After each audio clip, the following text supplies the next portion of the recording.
All right, let's just dive right in. We are setting out to tackle one of the biggest, most fundamental questions there is.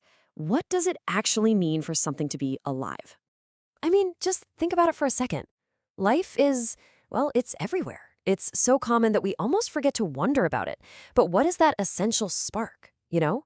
What's the real difference between a living, breathing creature and, say, a lifeless rock? And that is where biology comes into the picture. It's so much more than just a class you have to take in school. It's literally the scientific quest to understand and define life itself. It's the set of tools we use to decode the living world all around us. So, with a mission that huge, where do you even start? Well, biologists begin with a set of universal rules. Think of these as the absolute, non negotiable principles that connect every single living thing on this planet, from the tiniest microbe to the biggest whale. No exceptions. Okay, so here they are, the 5 foundational truths of life. Every single thing that's alive is made of cells. It uses genes to pass along its traits. It's a product of evolution. It works constantly to keep its internal environment stable. And it has to transform energy just to exist. These are the big ones. Let's start with Rule 1, cells. They are the fundamental building blocks. It's amazing when you think about it. Every living thing is built from these little units. A complex creature like you or me started as just a single cell that divided and divided until there were trillions. And sometimes a single cell is the entire organism. And what's really fascinating is that there are 2 main designs for these cells. You've got prokaryotic cells. They're the simpler, more ancient model. Think bacteria. Their DNA just kind of floats around inside. But then you have eukaryotic cells, which make up plants and animals, and they're way more complex. They have a special compartment, a nucleus that acts like a secure vault for their DNA. And that DNA brings us straight to rule number 2, genes. Genes are quite simply the instructions. They're the blueprint or the recipe that tells a cell how to build everything and how to function. And when organisms reproduce, they're passing that recipe book down to their kids. It's literally why you have your parents' eye color. And this is where the story gets really epic. You take cells and genes, and you add a few billion years to the mix. What do you get?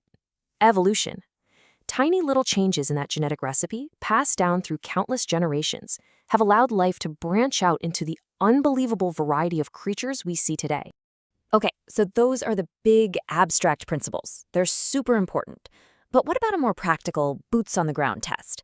How can you tell, right here and now, if something is really and truly alive? Well, it all comes down to a really simple question. It seems almost laughably obvious, doesn't it? But what's the actual scientific line in the sand? What can a living thing do that a non-living thing just can't?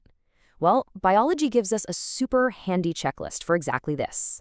And here it is. You can remember it with this great little acronym, MRSGREN.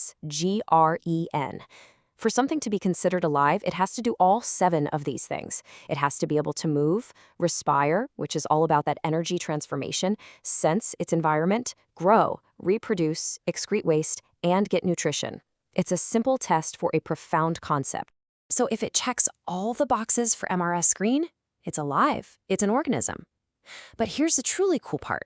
This checklist isn't just a separate list of facts. It's the evidence of those 5 big rules we talked about in action. Reproduction, that's all about passing on genes. Nutrition and respiration, that's transforming energy. Growth, that's cells dividing.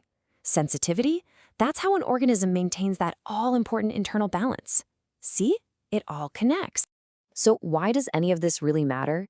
Because once you see this connection, once you see how those big abstract rules show up in the simple observable actions of a living thing, it completely changes how you look at the world. It gives you a new lens to see through. And I want to leave you with this fantastic quote from Adam Purcell. This is really the promise of biology. Once you get these basics, you're not just looking at a plant or a bug anymore. You're seeing billions of years of evolution, a symphony of cells, and the elegant dance of genes all playing out in real time. You gain a whole new perspective. And really, what's more amazing than that?